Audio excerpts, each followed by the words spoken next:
Warning: why Wall Street just bought your family's inheritance and why it should terrify you.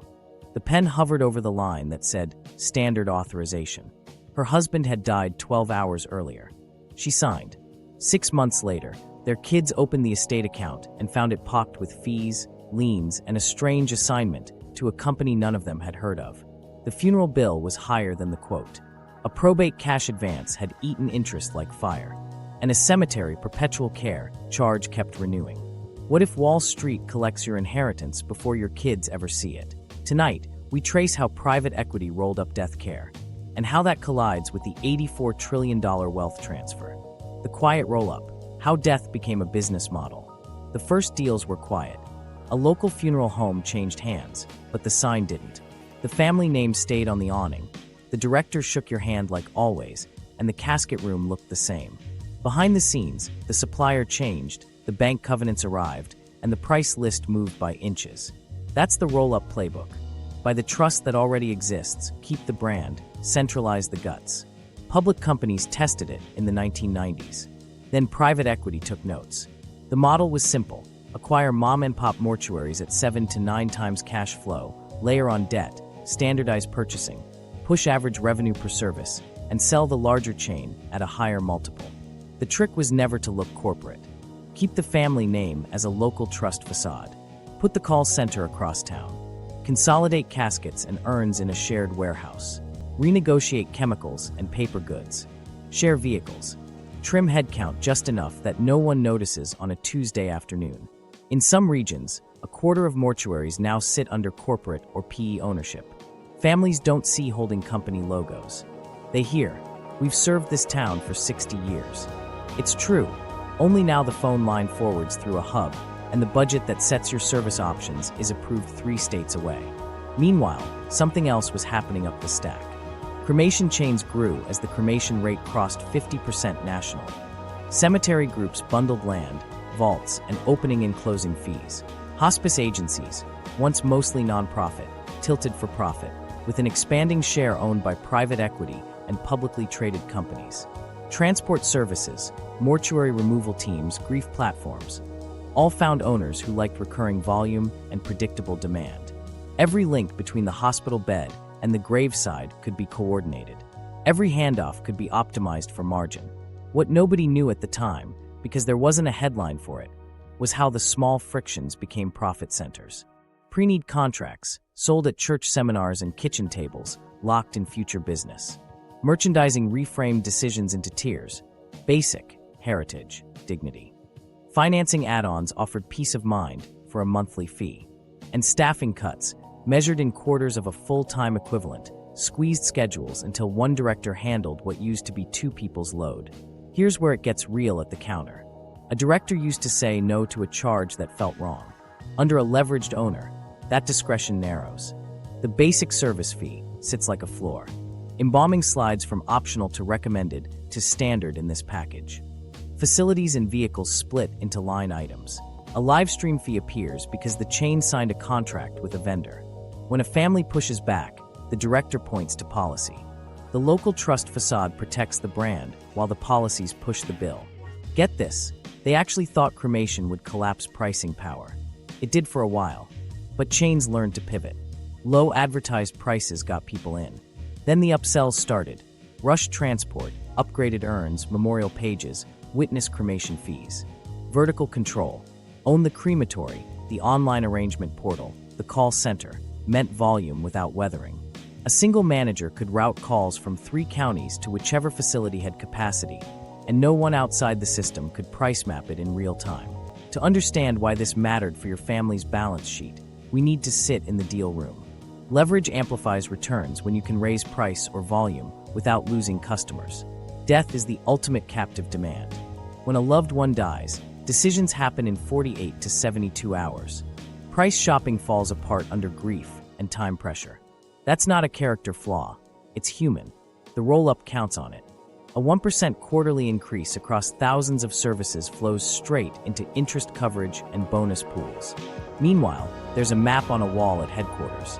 Pins for every acquired home, icons for cemeteries, flags for hospice partners. The goal isn't just size, it's the funnel. Hospital social workers need a number. Hospice nurses need reliable transport at 2 a.m. If your chain solves those frictions, your brand becomes the default recommendation. You don't need kickbacks to benefit from soft steering. You just need to be the name on the laminated sheet. One microstory sticks. A second-generation director sells to a partner who shares our values. The press release promises investment. 6 months later, he's reporting to a regional manager who asks about his average revenue per case and why embalming penetration dropped 3 points. He stops offering a cheaper casket unless asked. He hates it. He also has a mortgage and a non-compete. This was the moment everything changed. The business model shifted from service first to metric first. Not because owners are cartoon villains, but because debt doesn't care about sentiment. Covenants ask whether EBITDA grew. The spreadsheet decides whether a van gets replaced or a night shift goes unfilled. Families feel it as nickel and diming. Staff feel it as burnout. Owners feel it as a quarterly call. While that was happening in New York, a nonprofit hospice 2 states overgot an acquisition offer. New capital promised technology upgrades and growth. After the deal, caregiver reported satisfaction dipped and per-patient revenue rose. That's not an accusation against every buyer. It's a reminder that incentives shape outcomes. When the same investors own parts of the funnel, pricing power compounds. The opening you saw, the signed standard form, the unexplained fees, starts here. Keep the name. Centralize control. Leverage the moments when families can't negotiate. We haven't even touched probate advances or the 40-year-old FTC funeral rule. We will.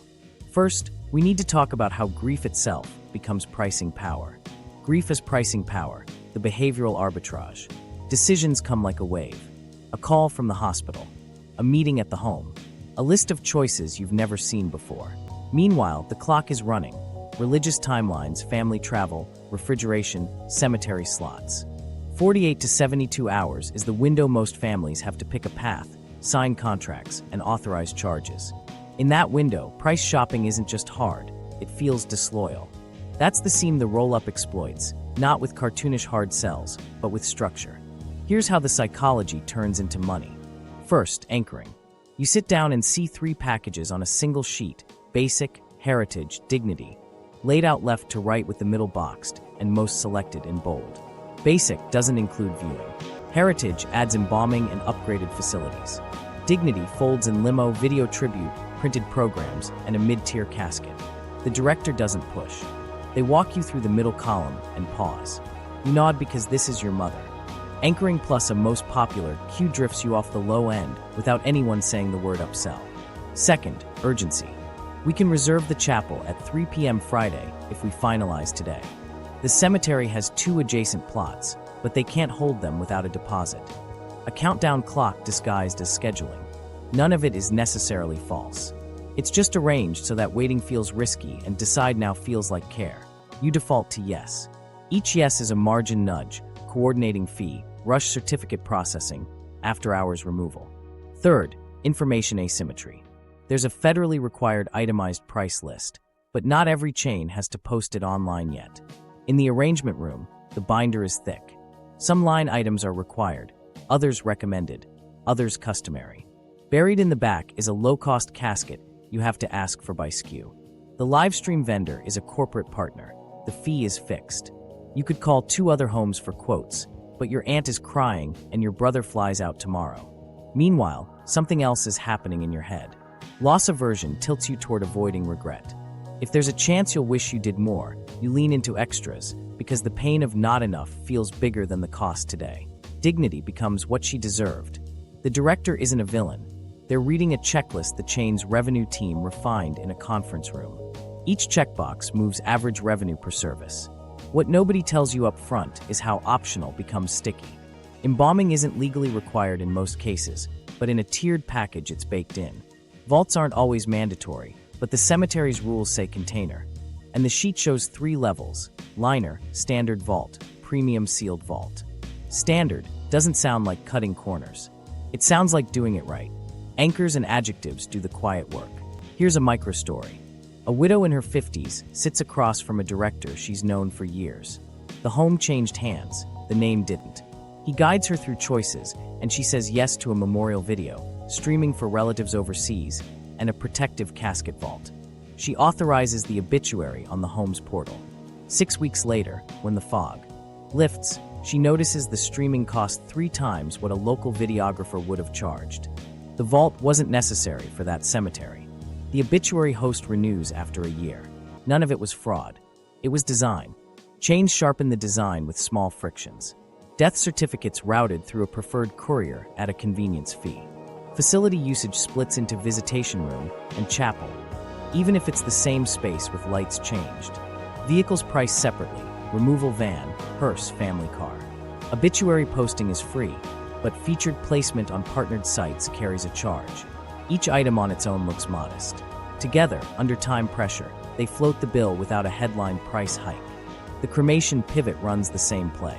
Ads promise $895 direct cremation. The call center collects payment and schedules pickup. Then the layers appear. Oversized remains handling, expedited return, private witness fee, certified mail, upgraded urn, scattering service, online memorial subscription. If the chain owns the crematory and the site, it controls timing, access, and add-ons. You can't force a competing bid when the decedent is already in their care. There's also the limited time cemetery plot script. This row is almost sold. If you want to keep the family together, we need to commit. Land is finite, which makes the pitch plausible. In denser markets, scarcity is real. In others, scarcity is manufactured by releasing inventory in phases. Families don't know the difference. They accept the frame. Behavioral arbitrage thrives on politeness norms. Who haggles over a hearse? Who asks for a no-frills casket by model number? Chains count on that discomfort. They train staff to avoid trigger words and offer value. They set default choices that preserve margin. They tuck the printable price list behind a QR code. If you ask, you'll get it. Most don't ask. This was the moment everything changed at the table. Grief became the protection. The brand wore a local face. The script came from far away. Not every home plays it hard. Many directors still bend fees and fight for families. But under leverage, the machine prefers the median buyer who says yes. And in those 72 hours, almost everyone is a median buyer. Now layer in the other gatekeepers, hospice and hospitals. Where you start, the journey shapes where you end. The end-of-life funnel: hospice, hospitals, and referrals.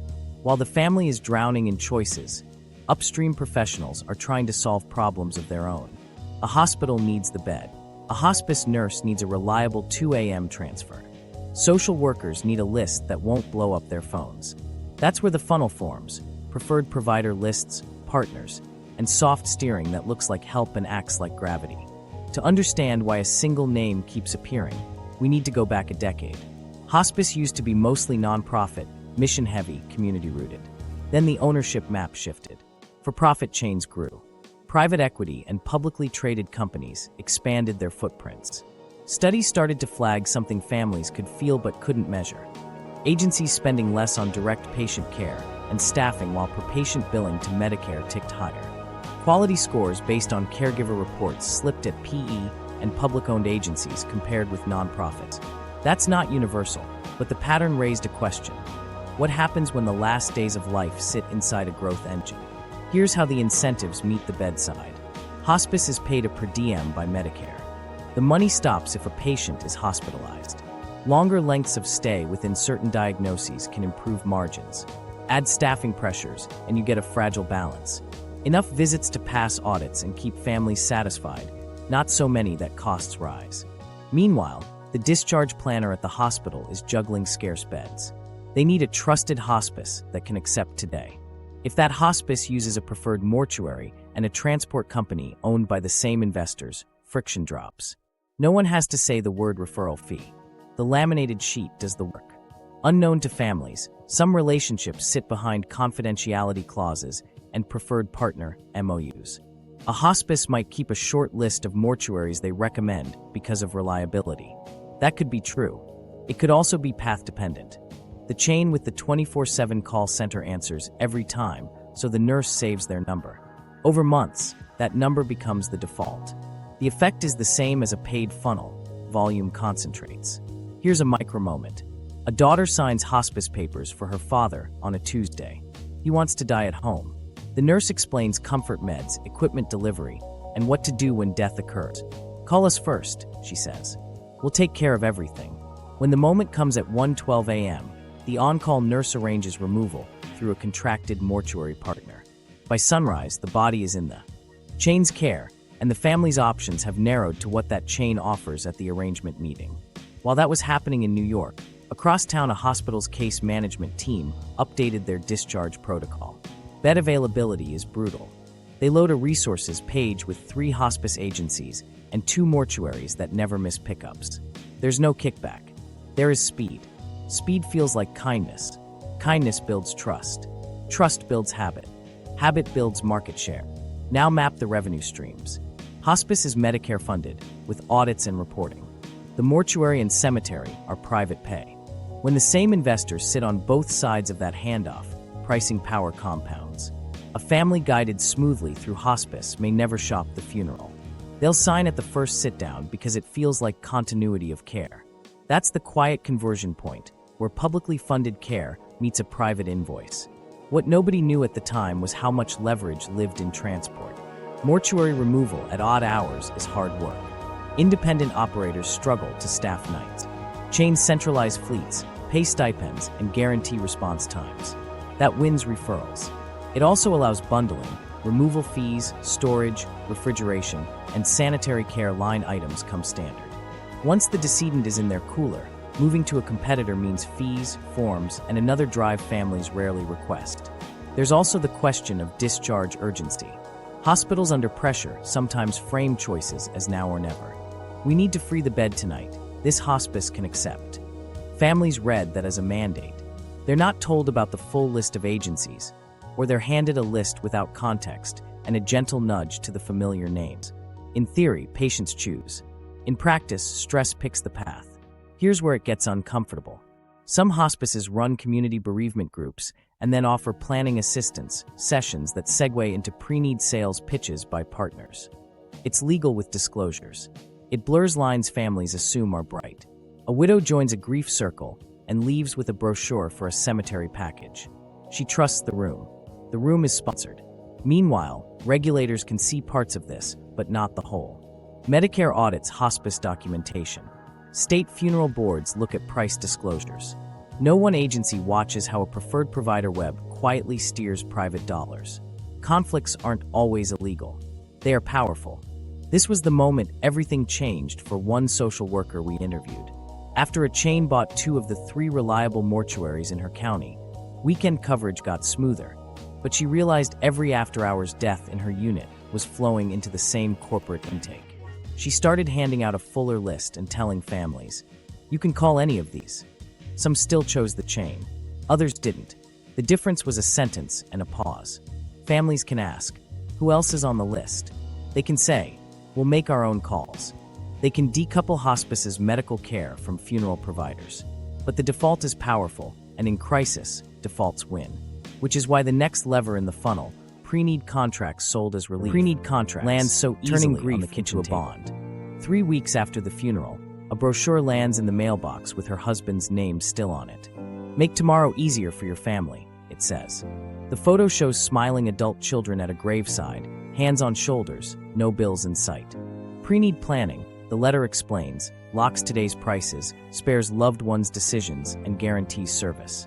After the chaos she just lived through, the offer sounds like relief. To understand why these papers keep showing up, we need to go back to the sales meeting the new owners held with staff. Pre-need is the smoothest pipeline you can build. It transforms unpredictable at-need calls into scheduled future business, financed now. Agents set up in church halls, senior centers, and living rooms. They bring coffee, a pen, and a script calibrated to beat 2 fears at once: price hikes and family fights. There are 2 big models behind the pitch. Trust-funded plans pool money in a regulated trust. Insurance-funded plans use a small whole-life policy to finance the contract, with premiums paid over months or years. On paper, both guarantee goods and services. In practice, the money sits where incentives live.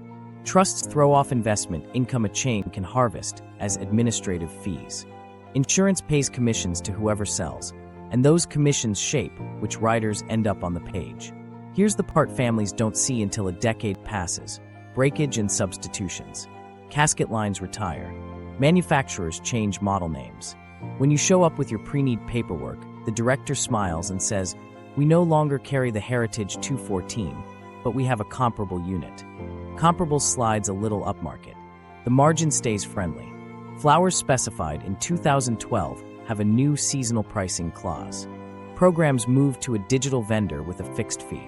The guarantee covers some items, not all, and the gray areas invite upgrades. Portability is the quiet catch.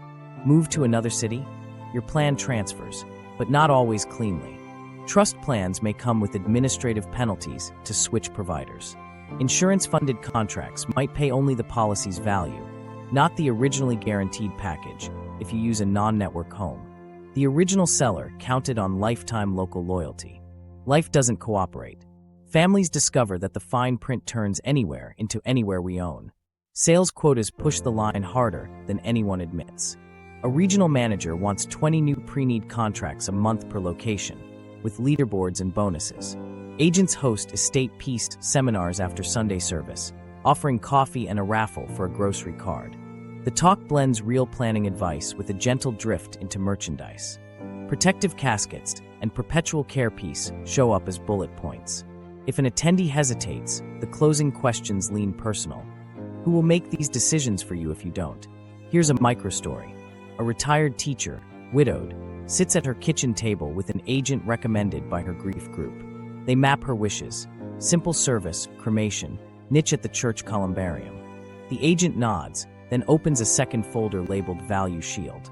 It's an insurance-funded plan that spreads payments over 5 years, with a small rider for inflation protection.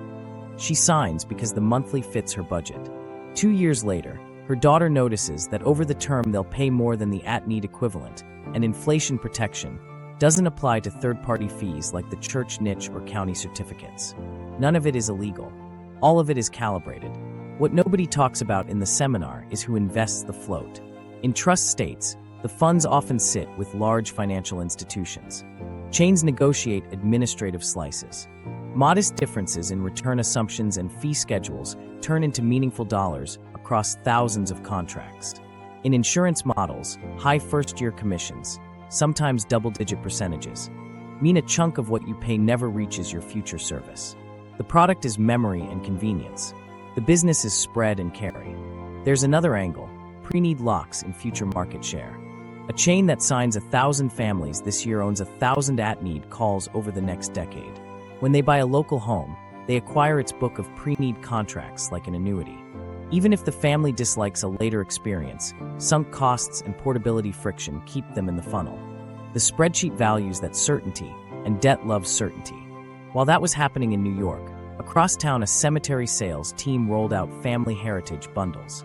Plots, vaults, opening and closing, monument, and an annual care contribution, all pre-priced and financed. The phrase perpetual care carries comfort. The reality depends on how well the care fund is capitalized, how it's invested, and how much distribution pressure the owner applies. Underfunded. Trusts show up years later as brown grass and locked gates. The sales contract doesn't show the maintenance crew headcount. Chains also weave digital into the promise. Legacy pages host photos, guest books, and videos for an annual fee that renews quietly. Cloud vaults store passwords, letters, and documents behind subscriptions with tiered access for family members. On day one, it feels modern. 10 years later, a nephew calls to retrieve a will and meets a login paywall. Here's where it gets tricky for families who genuinely want to plan well. Pre-need can be a tool if you control the terms.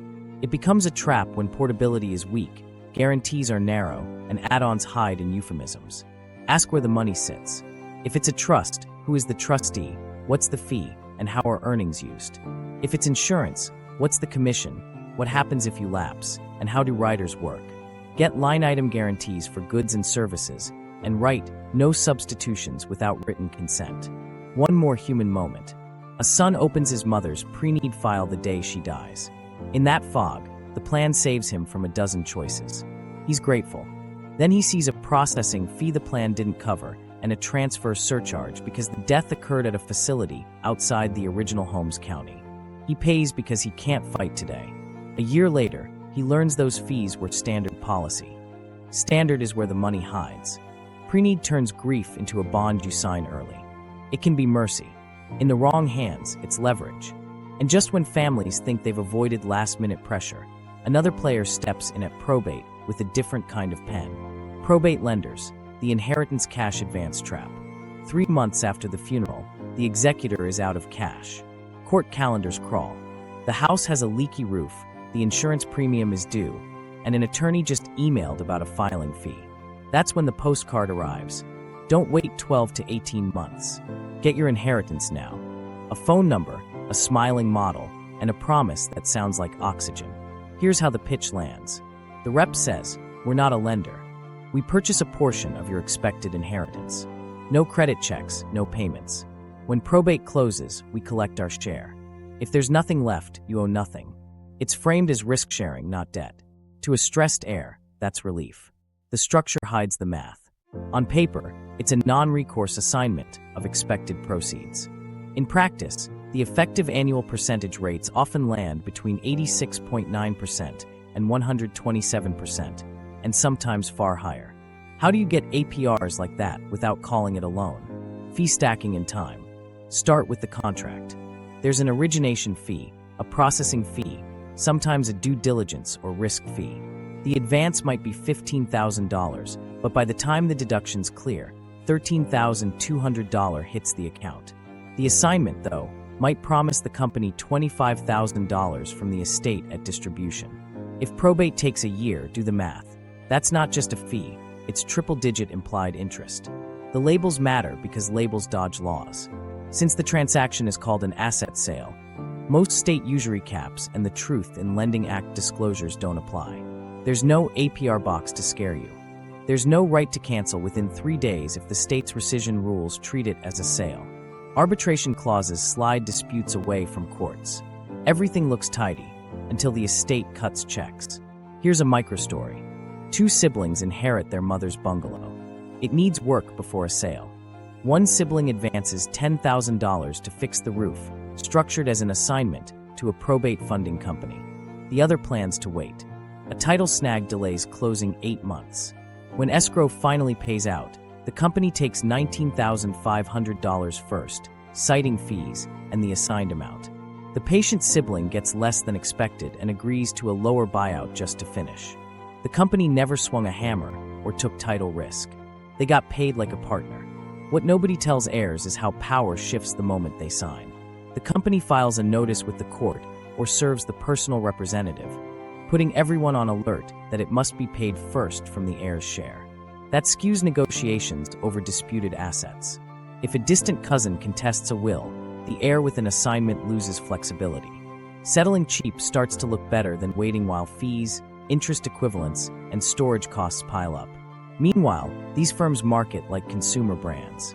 Fast, friendly, no hassle. They lean on testimonials and urgency. Funds in 24 hours.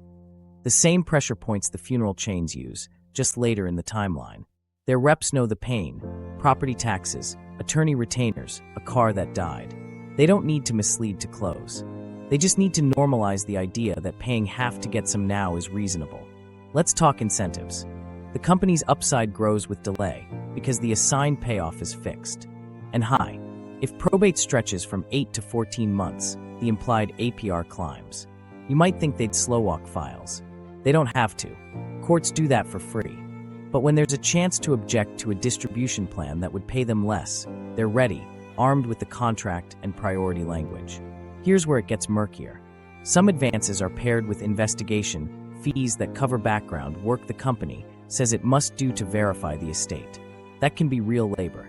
It can also be a catch-all to pad the take. In a Yale Law Journal study of California cases, the only state that regularly files these contracts, researchers found companies advancing hundreds of thousands and extracting far more on the back end, with APRs averaging into triple digits.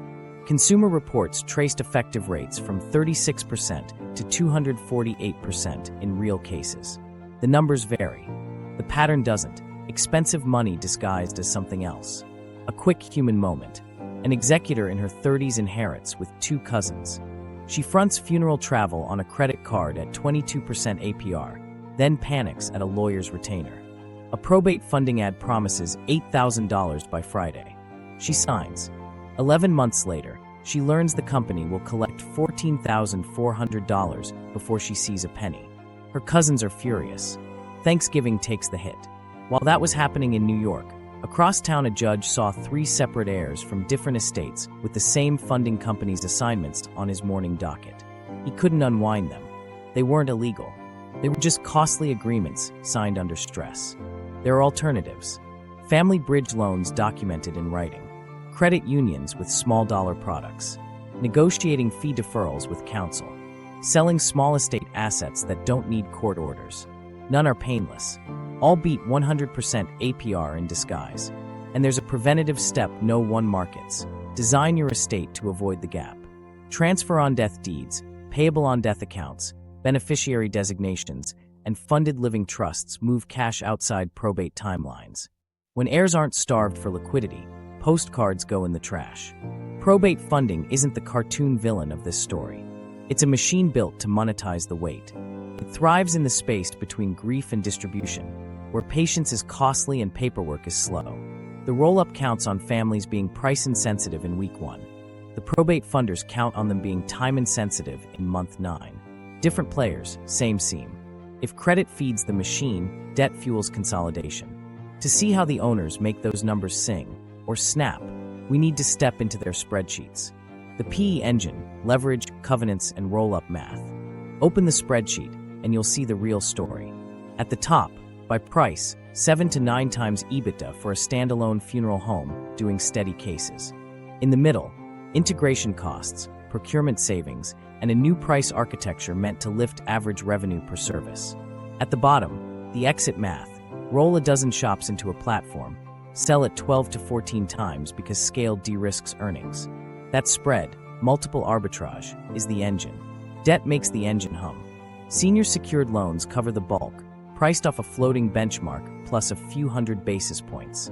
If the buyer's confident, they go unitranche, a single blended facility from a private credit fund with faster execution and tighter covenants. 4 add-ons, a mezzanine slice sits beneath, costlier money with warrants or PIK features that fatten returns when the exit lands. Those covenants aren't abstract. They're guardrails that steer behavior. A leverage covenant might cap net debt at, say, 5.5 turns of EBITDA. An interest coverage test forces a ratio, EBITDA divided by cash interest, above a threshold. Miss it, and the lenders get rights, higher pricing, forced cash sweeps, even control provisions. So management lives by 3 KPIs they recite in their sleep: case volume, cremation mix, and revenue per case. Here's the tightrope. Cremation rates are rising, and cremation carries lower ticket sizes than burial, unless you engineer the upsell stack we saw earlier. So the operating team sets targets. Push keepsake urns, private witness fees, memorial add-ons, live stream bundles. They don't need to gouge. They just need lift. $10 here, $50 there, across thousands of services, and suddenly your EBITDA margin climbs a point. That point unlocks cheaper debt at the next refi and a higher exit multiple. Now layer in procurement. Consolidation lets the platform negotiate national contracts on caskets, chemicals, supplies, software, and death certificate processing. A 2% savings on inputs across the fleet is money in the lender's pocket. The regional manager reports those wins on the quarterly call. The sponsor smiles. The bank relaxes. Labor is the lever nobody advertises. The model assumes a ratio: licensed directors per 1,000 cases, attendance per visitation, drivers per removal shift. Trim a quarter FTE per location, and the numbers sing. But push too far, and the seams split, delays, mistakes on certificates, a missed pickup. The spreadsheet can't feel fatigue. Families and frontline staff can. Burnout shows up as turnover, and turnover shows up as training costs and service slips. The CFO calls it execution risk. The night shift calls it, I can't keep doing this. Here's a micro moment from inside one platform. The head of operations pulls up dashboards. Green if a location hits embalming penetration, memorial add-on, and obituary monetization goals. Yellow if cremation-only cases drift toward the bare minimum. Red if average revenue per service dips below trend. A director with too much yellow gets a coaching call. They talk community standards and value communication. Everyone knows it means sell the middle package. Meanwhile, rising rates bend the math. When base rates jump 300 basis points, Yesterday's comfortable interest coverage shrinks. The answer inside the machine is price discipline and mix management. Translation: fewer discretionary discounts, harder guardrails around non-negotiable fees, and tighter staffing. You feel it at the counter as less wiggle room and more policy. There's also the exit clock ticking in the sponsor's head. Fund lives run 7 to 10 years. The sponsor needs to sell or recapitalize before the window closes. That urgency creates a behavior you can spot from the outside: late cycle accretive add-ons. Buy 2 more homes at 8 times, plug them into a 12 times platform, and book the paper game. The lenders nod, the deck looks better, and the sale memo gets thicker. Whether integration quality keeps up is tomorrow's problem. Here's where the model can snap. Combine a local recession with a faster-than-expected shift to no-service cremations and a spike in rates. Case volume softens, mix drifts down, and interest expense climbs. Suddenly, covenants loom. The sponsor races to negotiate amendments, pay a fee, accept a cash sweep, promise more reporting. In parallel, they squeeze, delay a fleet refresh, consolidate visitation hours, centralize call volumes further, and suspend merit raises. The community experiences that as they used to stories. They used to answer on the second ring, they used to comp the extra hour, they used to let us use the chapel without a second fee. If the squeeze doesn't land, closures do. A chain shutters an underperforming location and routes calls to a sister site 30 minutes away. Families drive farther, staff commute longer. The brand keeps the name on a website stub as a redirect. On paper, the network is optimized. In life, a town loses a choice. There's a myth that private equity alone invented this. Public consolidators ran the template first. PE just turned the dials with more leverage and stricter cadence. Not every sponsor runs it harshly. Some invest in training, tech, and staff stability. But the backbone is the same. Buy at one multiple, sell at a higher one, and let captive demand absorb the friction. The last line in the model, the one that decides your bill, is simple math. Revenue per case times cases minus costs, divided by interest. Your grief funds the delta. If credit feeds the machine, covenants and multiples set its appetite. When it's full, it sells, and starts again under a new name you already trust. Price effects you feel: bills, fees, and required line items. By the time you sit down to sign, the bill already has a skeleton. It starts with the basic service fee, administration, permits, overhead, an all-purpose line that feels like gravity. Then removal, the charge for taking your loved one into care. Storage or refrigeration shows up next. If embalming is part of the chosen package, it drops in as a non-refundable commitment, even if you didn't explicitly ask for it.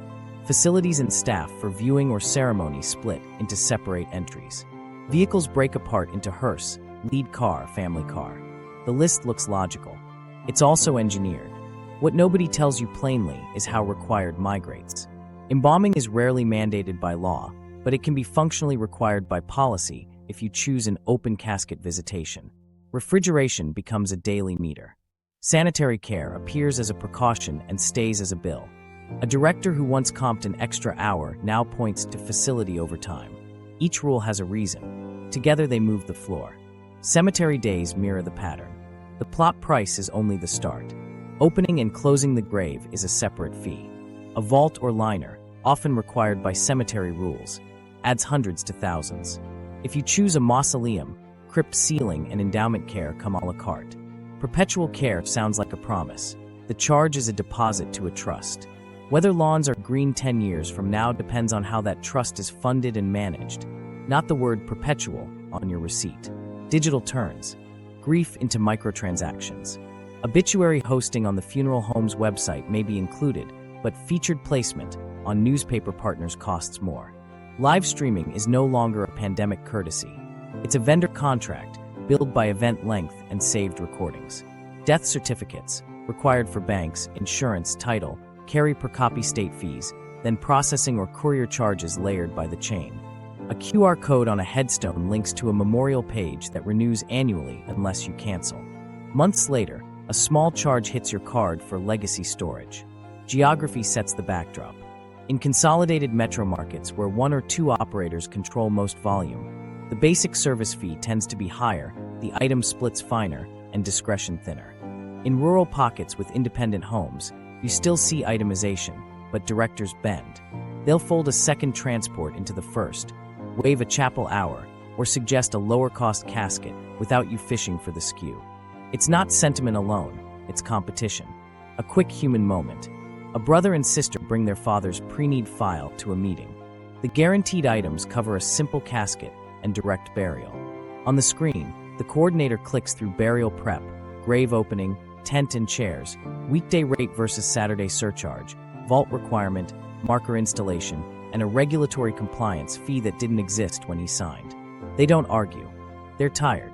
After taxes and tips for attendance, the total sits 29% above what they expected. No one lied. The map just had more roads. Meanwhile, the cremation side runs its own ledger. The advertised direct cremation covers transport, refrigeration, paperwork, and the cremation itself at one facility during standard times with a basic container. Then come add-ons, expedited scheduling, after-hours pickup, oversized handling, witnessed cremation, certified mail for remains, upgraded urn, scattering tubes, fingerprint jewelry, memorial venue rental. Each option has a story attached. Some families find comfort in is a soft phrase that opens wallets. Here's where structure beats intention. Families think in totals, chains profit in parts. A $200 add-on feels small when the base is $4,000. 5 smalls later, you've lifted margin 10%. The spreadsheet likes parts because they're easier to raise than a headline fee. A removal after-hours differential can inch from $95 to $125 without triggering phone calls. An obituary partner can raise a hosting tier by $15 and split the difference with the chain. No one reads a press release about that. The word policy does silent work. It explains why the chapel resets after 90 minutes, why a second attendant must be present, why an outside casket incurs a handling fee. Some policies reflect real costs, staffing, union rules, liability. Some memorialize vendor deals. Either way, policy shifts agency from the person across the table to a binder you can't see. The director sighs and says, "I wish I could, but..." You stop pushing. There's also the family car myth. You don't need a limo to follow a hearse. You can drive yourselves. Yet the package centers the limousine as standard in the mid-tier, and removing it saves less than you think because the discount's buried elsewhere. That dissonance, trade-offs that don't net cleanly, nudges you back to the bundle. In the background, rising rates and lender pressure echo through line items. Regulatory and environmental fees appear to cover paperwork and compliance software. Centralized vendors add platform access, charges for memorial videos and slide decks. Even flowers get a preferred network markup when ordered through the portal. A local florist could beat it. You don't have time to coordinate. One last microstory. A family declines embalming and chooses a private farewell in a small room. They expect a modest bill. When it lands, there's sheltering for 3 days, sanitary preparation, identification viewing fee, and staff coordination. None are fiction. Each has a backstory in labor and policy. The sticker shock comes from the gap between the ritual in their heads and the machine behind it. Price effects aren't just numbers. They're policies, defaults, and habits that meet you on the worst week and ask you to decide quickly. Under consolidation, those habits sink across towns. The bill you feel is the strategy Cremation you can't see. Lower cost, new monopolies. Cremation was supposed to be the pressure release. Lower cost, simpler logistics, fewer moving parts. When the national cremation rate crossed 50%, families thought the market would bend toward them. Chains thought so too for a minute. Then they rebuilt the ladder. Here's how the pivot worked. First, build or buy crematories, often tucked into light industrial parks away from retail storefronts. Second, stand-up call centers that answer direct cremation lines advertised at bare-bones prices. Third, stitch on a slick online arrangement portal. You've cut real estate costs, routinized scheduling, and removed half the reasons people walk into a building where they might comparison shop. The ad copy says $895. The call center takes payment and dispatches a removal team. From there, the add-on matrix starts. Expedited slots cost more. After-hours pickup adds a differential. Private witness cremation, even if it's just standing behind a window for 10 minutes, carries a premium. The cardboard urn becomes a temporary container you'll feel compelled to replace. The portal offers a dignified upgrade with an inlaid wood box that wholesales for a fraction of the retail. You're saving compared to burial, but the chain is no longer leaving money on the table. Vertical control does the quiet work. When the same company owns the call center, the online intake, the crematory, and the courier that returns remains, every handoff is margin they can dial. They batch runs to fill the retort, assign witness appointments to low utilization hours, and route paperwork through a preferred vendor who charges a flat tech fee the family pays.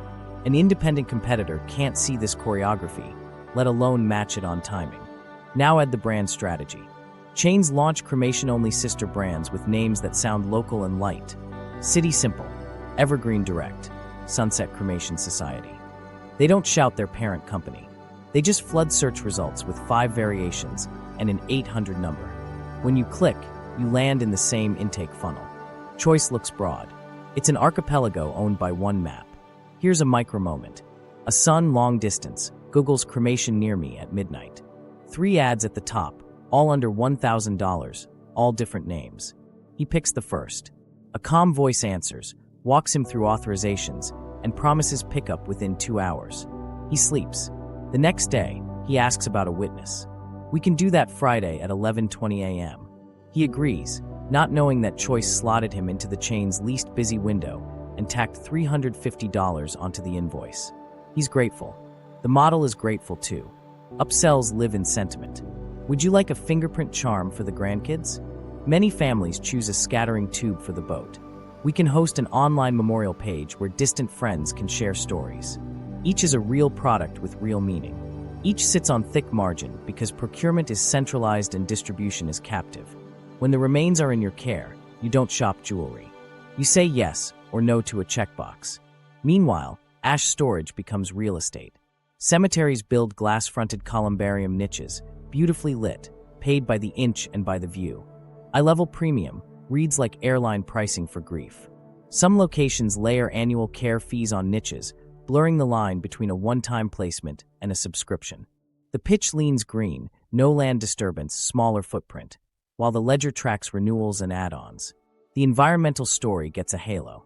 Chains market flame cremation as efficient and clean compared to embalming and vaults. They're not wrong that the footprint is smaller than traditional burial. They're also quiet about the gas bill and the emerging alternatives, alkaline hydrolysis, human composting, that don't fit their current plans. If you ask for water cremation, the portal might say, coming soon, and steer back to what's profitable today. Digital turns the goodbye into a platform. Online arrangement portals lead naturally to memorial pages with forever hosting for a yearly fee. Guest books, slideshows, even AI-curated tribute videos slot in as premium tiers. The lock-in comes from network effects. Once cousins have posted messages and photos, no one wants to move the page. A $49 annual charge feels small against a lifetime of comments. The cancellation link is a couple of clicks deeper than you expect. Geography still matters.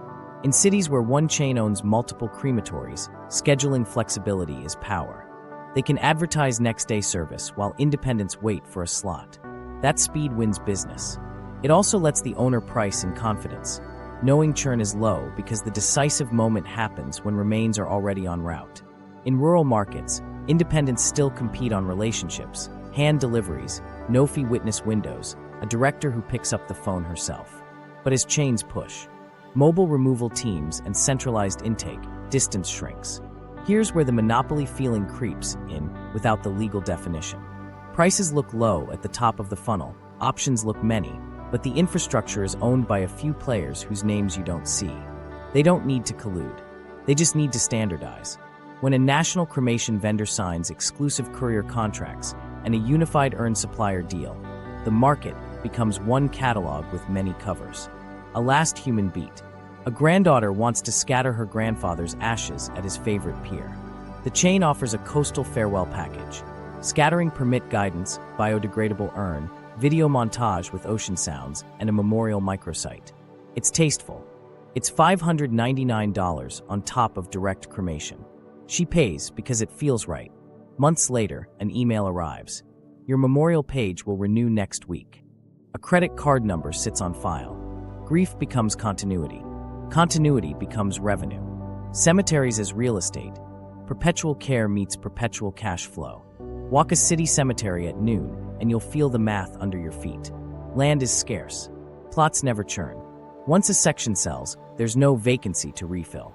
That makes urban burial grounds a strange kind of monopoly, perpetual exclusivity in neighborhoods where every square foot competes with condos and clinics.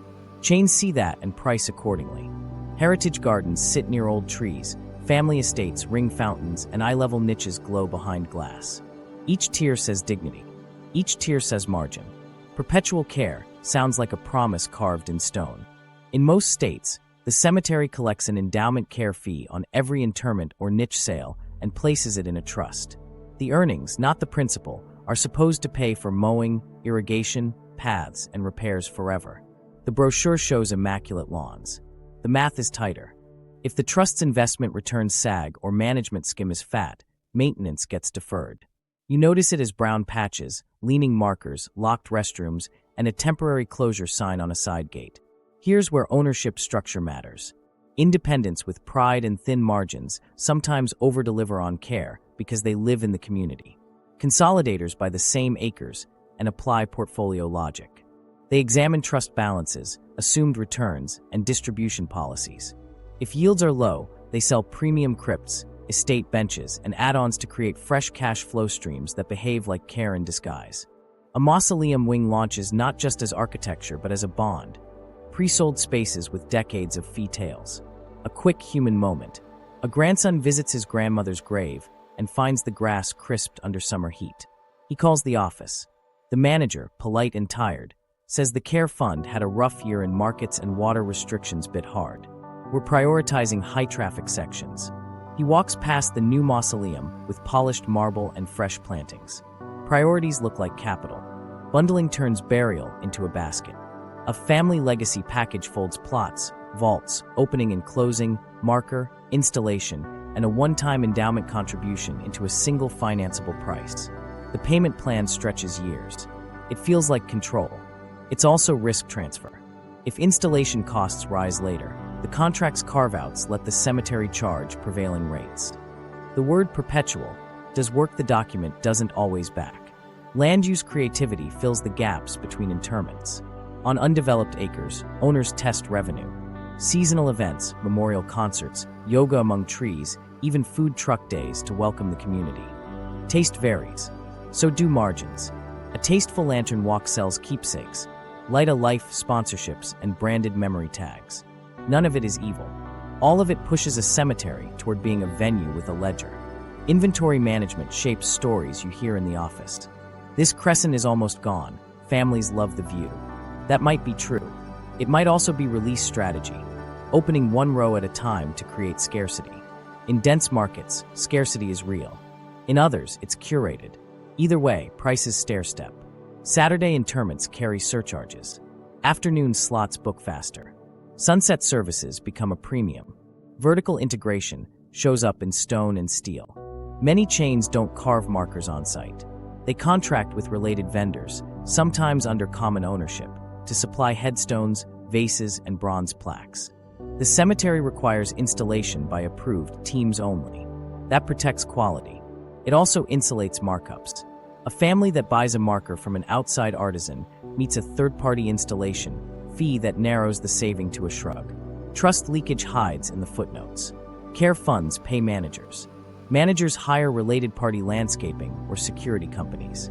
Fees look ordinary until you see them across a portfolio. A percentage here, a service contract there, and the trusts. Yield to grass thins. Regulators can inspect, but reporting standards vary by state. Families read results, not spreadsheets. Here's a micro-story. Two siblings buy adjacent plots years before they need them, comforted by perpetual care. When the time comes, they're told the niche wall they liked is a legacy structure with a separate preservation fee, not covered by the original endowment contribution. The phrase lands like a trapdoor. They pay because one urn already sits in the office. The luxury tier has a logic of its own. Private family mausoleums on landscaped pads, bronze doors, custom stained glass. The sales pitch leans heritage, a place for generations to gather. It also leans finance, 5- and 10-year plans, bundled engraving, concierge scheduling. The cemetery becomes a gated community for the dead, with HOA-like rules wielded as decorum. Meanwhile, the green wave arrives and gets priced too. Natural burial meadows with no vaults, simple shrouds, and native plantings sell scarcity and principle. Plots are mapped loosely, markers minimal, maintenance different. Some chains partner with conservation organizations. Others rebrand a corner and add a premium for ethos.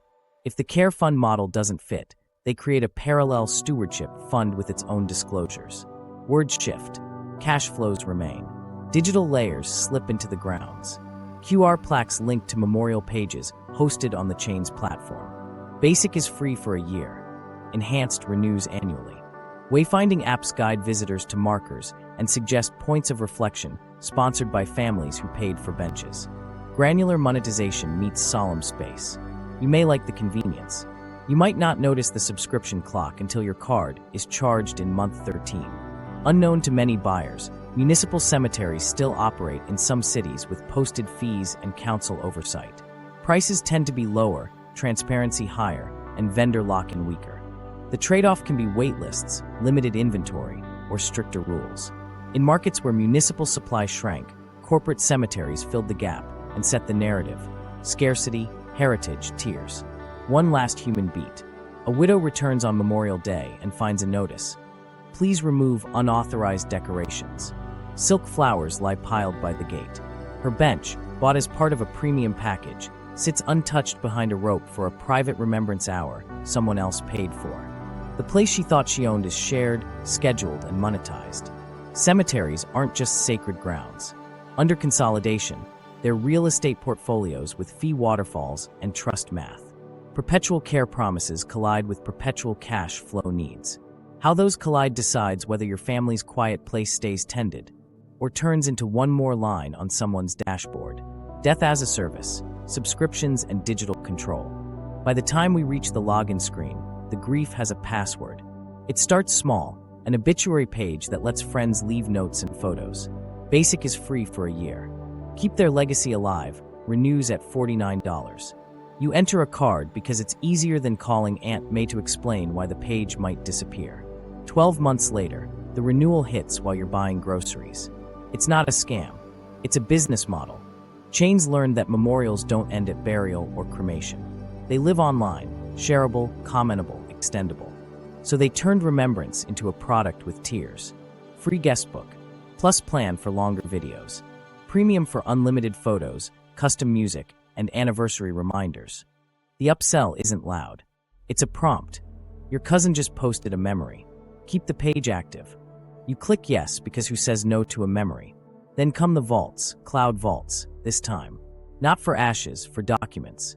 Store your will, life insurance, passwords, letters to your kids. The pitch solves a real problem. Scattered files break families. A neat portal feels like relief. But access sits behind subscriptions and roles. Executor access costs extra. Family pack adds more seats. If the subscription lapses, retrieval drops behind a reactivation fee.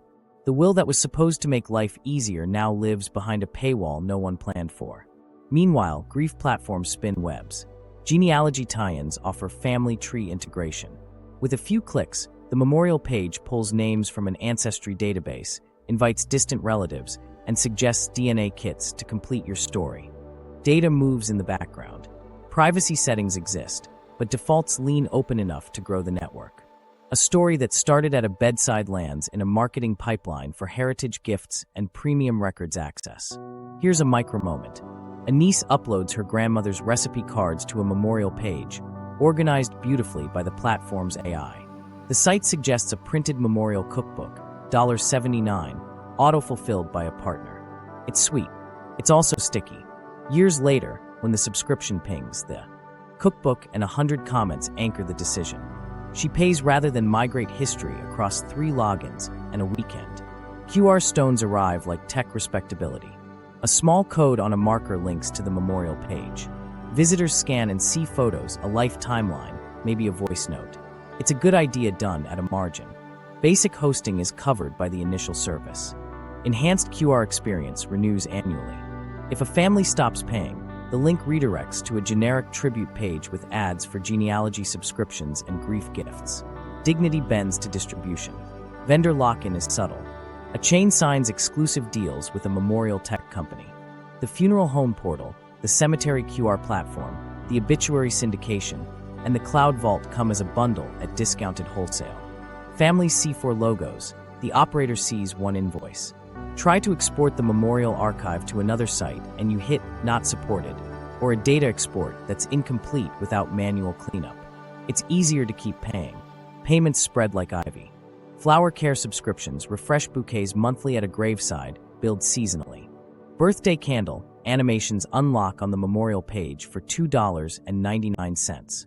Video tribute storage bumps to lifetime for a one-time fee that, read the fine print, covers a defined term with renewal language in year 10. Each line reads like pennies until a calendar turns and nickels become a stack. The promise of legacy reaches into planning too. Estate organizers sell lifetime access to secure vaults that store directives, messages, and digitized keepsakes. The onboarding is thoughtful. Record a goodbye video, write letters to kids to be released on milestones, list digital assets. But the trigger for release is a paid feature, verification through a partnered identity service that charges per event.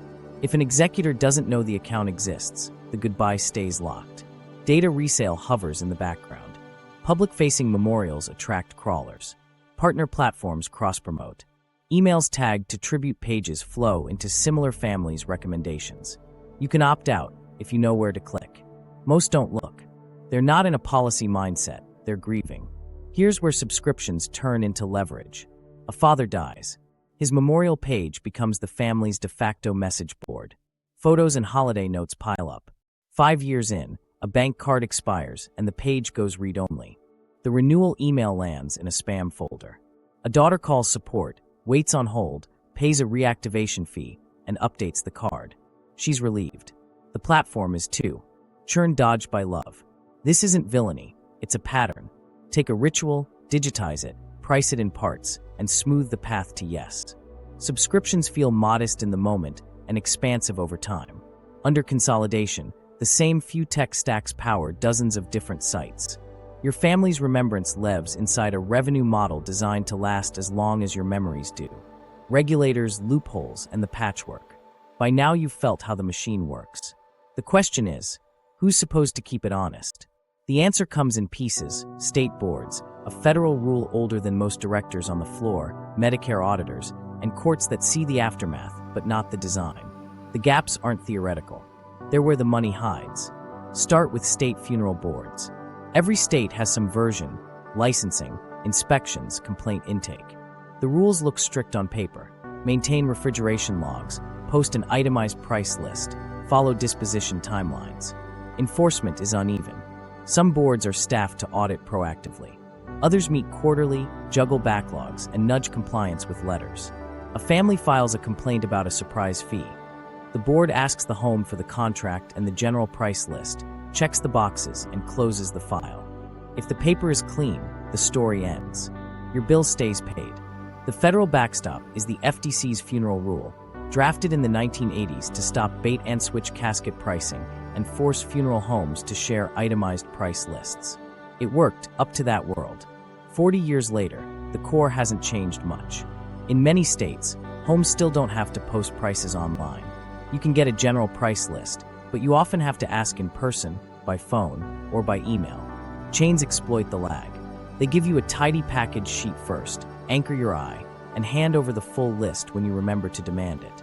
The FTC is reviewing updates now, but until rules catch up, online opacity is legal and legality is a strategy. Meanwhile, cemetery oversight lives on a different island. Some states regulate endowment care trusts, require annual reports, and audit investment policies. Others rely on affidavits and complaint-driven checks. Perpetual care funds can be solvent in aggregate and strained in practice. Fees to managers, related party contracts for landscaping, and optimistic return assumptions that don't match a down year. If the grass browns, you call the office, not a federal hotline. Your leverage is local, and owners know it. Hospice oversight looks stronger because Medicare money is involved. Agencies must document visits, meet quality metrics, and face audits. But the audit asks, did you do what you billed? It doesn't ask, did your ownership structure tilt care toward margin, or did your referral web quietly steer families to a partner mortuary? Studies flag patterns. lower spending on direct patient care, and worse caregiver-reported quality at PE and public-owned hospices compared with nonprofits. But regulation isn't built to police incentives. It's built to police paperwork. Then there's the quiet world of preferred providers. Hospitals and hospices hand families lists. Sometimes they're long and alphabetical. Sometimes they're short and familiar. Anti-kickback laws are clear in Medicare space, but much of the downstream is private pay. A laminated sheet that lists the chain with 24/7 coverage looks like kindness. It also concentrates market share without a single illegal dollar changing hands. Disclosure helps. Culture does more. Busy units default to the number that always answers. Probate sits in its own maze. Courts move at human speed. Estates wind through filings and notices. Into that space step inheritance advance companies. They avoid lending laws by calling the deal an assignment or sale of expected proceeds. Because it's a sale, usury caps and truth in lending disclosures often don't apply. There's no APR box, no standardized comparison. Judges see the contracts when distributions are ready. By then, heirs have already signed and spent. California requires filings that let researchers calculate implied rates, often 86.9% to 127%, and sometimes far higher. But most states don't even generate that data. Without numbers, outrage stays anecdotal. Arbitration clauses tighten the net. Hidden in vendor contracts for memorial pages, document vaults, even pre-need plans, you'll find language funneling disputes into private forums with limited discovery and no class actions. If a platform auto-renews a legacy page your family thought was permanent, you can argue terms, not principles. If a cemetery's preservation fee wasn't explained clearly, you're negotiating credit, not precedent. Patterns remain private, which is the point. Price posting rules drift toward theater. A home can comply by handing you a printed or emailed list on request, while keeping the web page glossy and vague. Portals emphasize packages and value, tucking line items behind clicks or a call. Families under time pressure don't click. They sign. Compliance boxes check. Transparency ideals don't. Even when enforcement lands, it lands lightly. A state board finds a home for failing to present the general price list at the start of the arrangement conference. The home retrains staff, pays a modest penalty, and updates a script. The package page stays the first screen you see. The lesson is tactical. Fix the trigger, keep the margin. There are bright spots. Some states require online posting of all price lists, with meaningful penalties.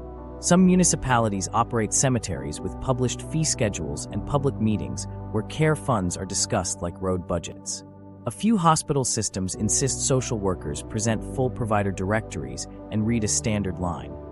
You may choose any provider. Those frictions are small and real. But across the map, the pattern holds. Fragmented oversight meets unified business models. Regulators chase disclosures. Owners design defaults. The rulebook says hand them a list. The market says show them a bundle. In that gap, dollars move. Which brings us to the part families can control. If the patchwork won't protect you how families table, keep what's you theirs. Need tools that do. If the patchwork won't guard the table, you bring your own shield. Counterplay starts months or years before anyone makes a phone call at 2 a.m. It isn't romantic. It's a folder, a script, and 3 decisions made while everyone can still argue calmly. First move, pre-commit the plan. Write down what you want, burial or cremation, service style, cemetery preference, budget ceiling. Put it in a 1-page directive with names and phone numbers. Add a line that says, if cremation, direct cremation without embalming, or if burial, no protective casket vault unless cemetery rules require a liner. Simple sentences save thousands because they anchor you when someone slides the middle package across the table. Second, split roles on purpose. Name a healthcare proxy for medical decisions and a separate executor for the estate. Add 1 alternate each. Tell them now. Put copies of IDs, insurance, deeds, beneficiary pages, and the plan in a shared digital folder and 1 physical binder. Label it in case of emergency. If there's a living trust, fund it. Retitle the house, add accounts, move what you actually own into it, not just a promise on paper. Third, build the price file. Pick 3 funeral homes and ask for their general price lists by email. Do it before there's a death. If a home hedges, note that. Create a 1-page comparison. Basic service fee, removal, refrigeration per day, embalming, facility use, hearse, direct cremation, immediate burial. Do the same for cemeteries. Plot, opening/closing, vault/liner requirement, marker installation, endowment care. Tape the comparison to the inside cover of the binder. When the call comes, you won't be starting from zero. At the table, you need scripts. Start with this. Before we discuss packages, please provide your full general price list, casket price list, and outer burial container price list. Pause. Read. If a package fits, fine. If not, build a la carte from the lists you just saw. Ask, which items are legally required? Then ask, which are policy? Policies can flex. Laws don't. Here's a small, powerful question. Is embalming legally required for our choice? In most cases, no. If you don't want it, say, we decline embalming. Please remove it from the plan. If you want a viewing without embalming, ask for a private identification or brief farewell within refrigeration timelines. If a cemetery requires a grave liner, choose the simplest that meets the rule. On digital charges, separate needs from defaults. We'll handle the obituary with the newspaper directly. We'll arrange our own live stream. We don't want a memorial page subscription. Each line you own is one less vendor lock. If pre-need is on the table, treat it like a contract, not a comfort. Ask, where does the money sit, trust or insurance? Who is the trustee or carrier? What are the administrative fees and commissions? Get a line item guarantee for goods and services with a clause. No substitutions without written consent. If discontinued, equal or lower cost replacement only. Demand portability terms in writing. Transfer fees capped, benefits honored at any licensed provider. If you can't get clear portability, don't prepay. Consider a segregated death expenses savings account instead, with a named payable on death beneficiary who can access cash immediately. On hospice, assert choice. When a social worker hands a list, ask, is this the full list? And do any of these have ownership ties to funeral providers? They may not know. You'll at least signal that you care. Ask friends and clinicians for independent reviews.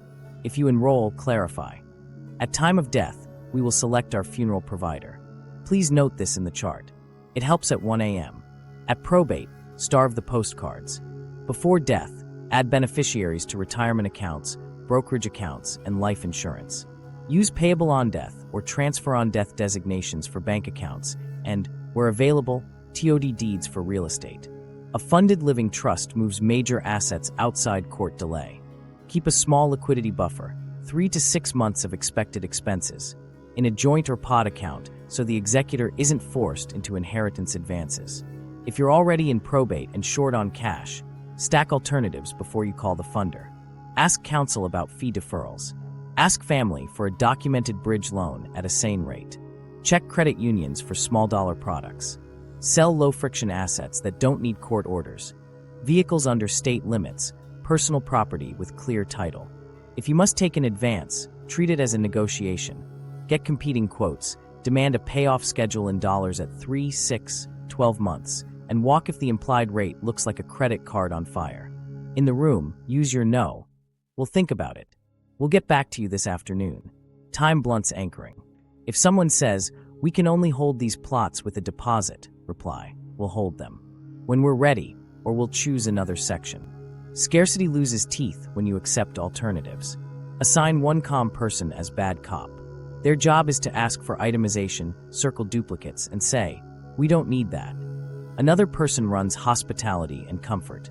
Grief gets care, money gets guardrails. No one should do both at once.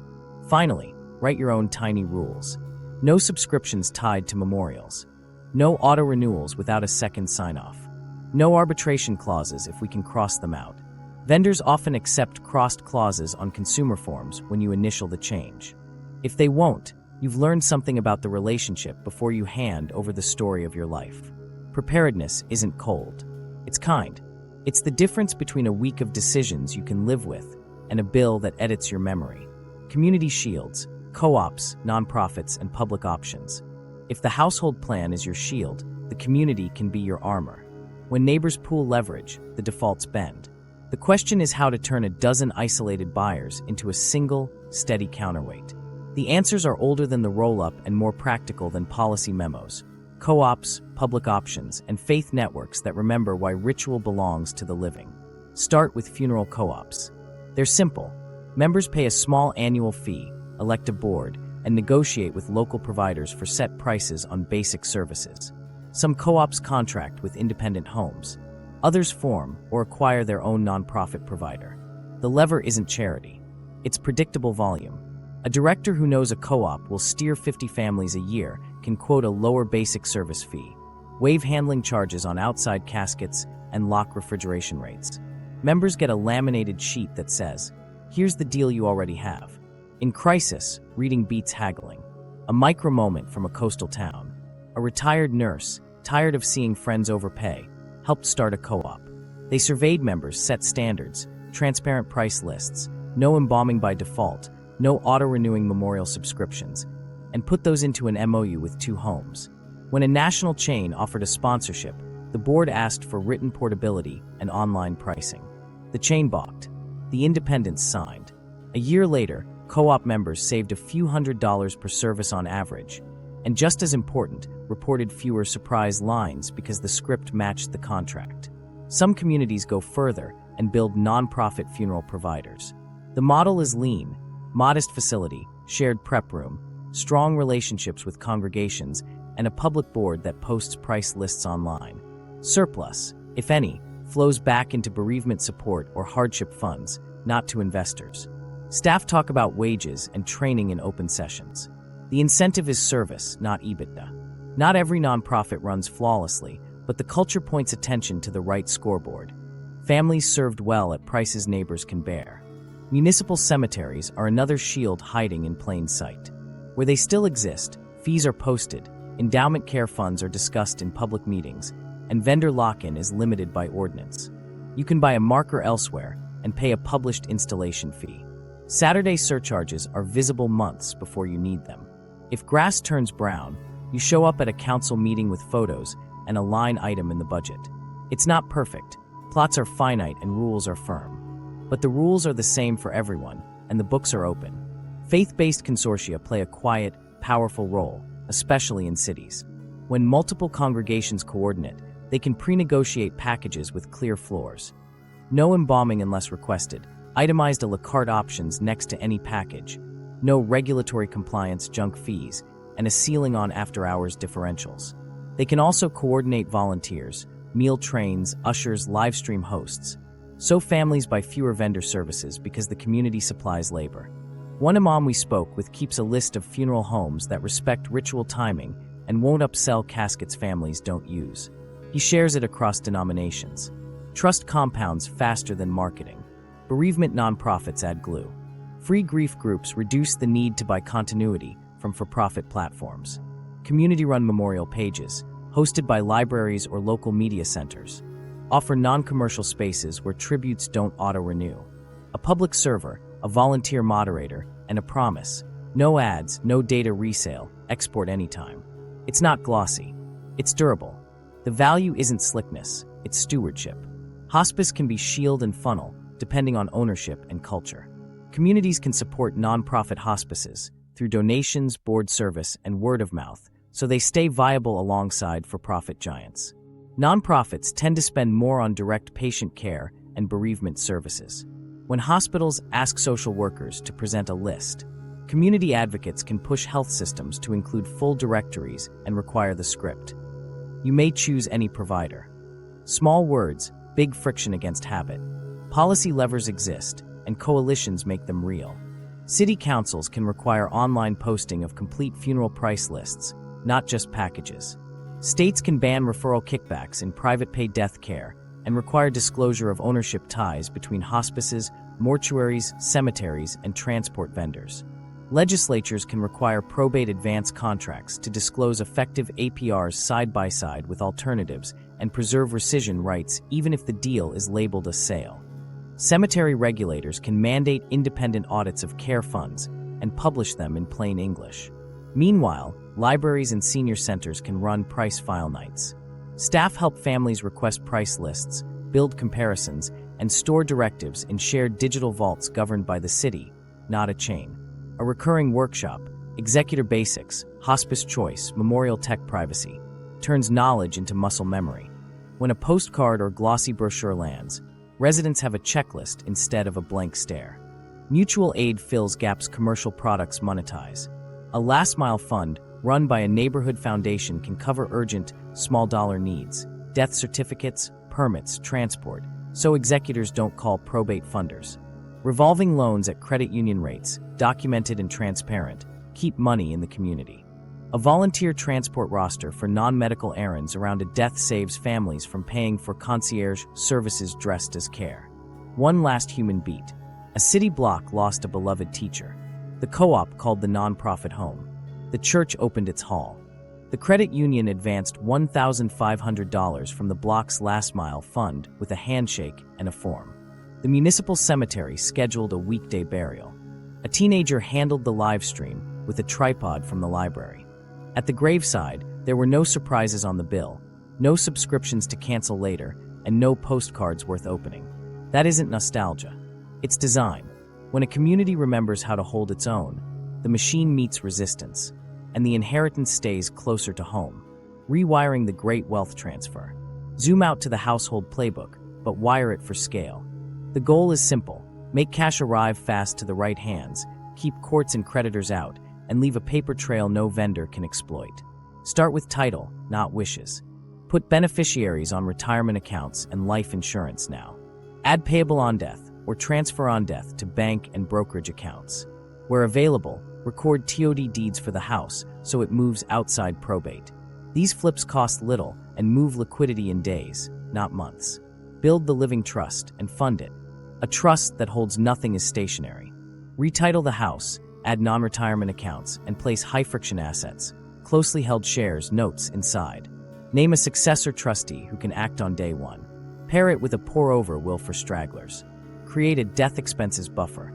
Park 3 to 6 months of projected costs in a high-yield pod account labeled Estate Bridge. Tell the executor where it is. This beats inheritance advances by 4 figures. Draft the executor's 90-day play. Day 1 to 7, secure property, freeze auto renewals, order 12 death certificates. Day 8 to 30, notify institutions, collect beneficiary claims, inventory assets. Day 31 to 60, solicit 3 quotes for funeral, cemetery, and monument, contest non-essential fees, schedule only what's needed. Day 61 to 90, list perishable assets, negotiate professional retainers, set a communications schedule for heirs. Engineer negotiation power. Put no pre-approved vendors in writing. Ask for every general price list before discussing packages. Demand cemetery trust disclosures and marker installation rules before buying land. Refuse arbitration on consumer forms. Cross it out, initial. If they won't accept, walk. Document governance like a family business. Hold a 1-hour meeting, roles, budget ceiling, price, file location, decision rules. Use a written script for tensions, acknowledge grief, then return to the plan. Record decisions in a shared notes doc. Close the digital backdoors. List subscriptions, memorial pages, cloud vaults, and auto renewals with login info. Set calendar reminders for renewals or cancel proactively.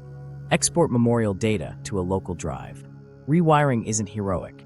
It's signatures, beneficiaries, liquidity, and scripts, small moves that keep inheritance in the family and out of the machine. The meaning, financialization at the edge of life. Stand back from the spreadsheets, the postcards, the laminated lists, and a single pattern comes into focus. The places we used to treat as sacred, bedsides, chapels, gardens, kitchen tables with folders, have been mapped as revenue terrain. Not because anyone woke up to ruin a ritual, but because our weakest moments are predictable. And predictable moments invite models built to harvest them. Death care isn't an outlier. It mirrors what's happened in elder care, housing, even our online lives. When choices are forced and time is short, the meter runs faster. In hospitals, it shows up as busy staff handing you a short list that's really a funnel. In funeral homes, it's a package first and a price list later. In cemeteries, it's a perpetual promise tied to an investment target no family can audit. Online, it's a forever memorial with a renewal you didn't calendar. Each move is small, rational, even polite. Together, they add up to something that feels like fate. Private equity thrives in these edges. Not because it sells grief, but because it buys friction. It looks for markets with captive demand, opaque pricing, and habits that don't change quickly. Then it layers on debt, discipline, and dashboards. The power isn't a villain in a suit. It's cadence. Hit the revenue per case, hit the add-on mix, hit the care fund yield, hit the exit window. If families don't push back, the cadence sets the culture, and the culture writes the bill. Meanwhile, regulation lags by decades. A federal rule that made sense when casket rooms were the battlefield hasn't caught up to portals and packages. Hospice audits catch missing signatures, not missing time at the bedside. Probate courts read assignments at the end, not APRs at the start. The law can force a list onto a counter. It can't force a family to read it while they're choosing flowers for Tuesday. So the meaning, if there is one to carry, sits in a quiet contradiction. The most human week of your life now requires a little corporate literacy. Not to win a fight, just to keep the page turning on your terms. Contracts, beneficiaries, scripts, these aren't cold. They're a way to keep love from being itemized. There's another layer here we don't like to name. Financialization works because we avoid talking about death until we have to. Silence is a subsidy. When nobody knows Aunt Ruth wanted a plain box and a graveside prayer, the mid-tier with the limo becomes reasonable. When cousins haven't agreed who fronts the first month's costs, the inheritance postcard looks like a plan. When no one asks a hospice about staffing or ownership until enrollment day, a referral list becomes destiny. Markets don't just find gaps in rules. They find gaps in families. The counterstory isn't utopia. It's mundane, folders, calendars, meetings that feel awkward and end early. A co-op that prints a sheet, a municipal board that posts a fund balance, a faith leader who keeps a list of homes that don't upsell, a family that treats the executor like a role with training, not a surprise gift in a will. Preparedness isn't about beating Wall Street. It's about refusing to be its easiest case. Here's where this meets the great wealth transfer. Trillions will move on timelines set by biology, not markets. If those dollars pass through thin membranes, probate delays, opaque price lists, care funds with fat fees, more will leak than anyone plans. The gains and losses won't show up in headlines. They'll show up in quiet ways. A child who starts adulthood with a smaller cushion, a widow who keeps a second job longer, a house that doesn't stay in the family because the roof money went to processing. We'll call it life. It's design, but design cuts both ways. A transfer on death form is design. A trust that actually holds the house is design. A script that starts, before packages, we'd like your full price lists, is design. A city that makes price posting boring and universal is design. None of this is cinematic. All of it moves dollars the same direction love intended. One decision before crisis beats 10 during it. That's the fulcrum the machine can't move. Because when you've already set beneficiaries, stocked a small bridge fund, compared prices, and agreed on a tone, the upsell has nowhere to land. The postcard goes in the trash. The memorial page lives on your terms, or not at all. The care fund gets a question at the meeting that sounds quaint and turns out to matter. We can't definancialize the edge of life. We can choose how much of ourselves we leave there. The industry will keep optimizing. It's what industries do. Families can keep humanizing. It's what families are for. The edge of life has been priced because we let silence set the terms. Preparation resets the power back to families. If you want the next line of defense, watch our deep dive on how eldercare got wired for profit. And subscribe so you don't miss what's coming.